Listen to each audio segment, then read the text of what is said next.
Hi guys! Eto na nga ang mga alaga ko. Di ko alam kung ano na naman mga nasa isip niyan.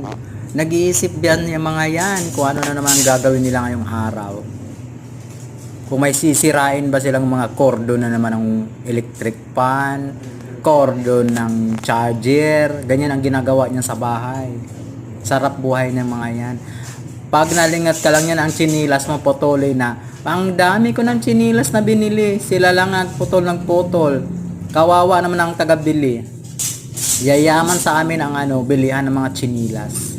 Pati yung bag, niransak ng mga yan. Mahaba lang talagang pasensya ko sa inyo. Pag hindi, isasako ko na kayo lahat. Pag uwi ng daddy nyo, nasasako kayo lahat.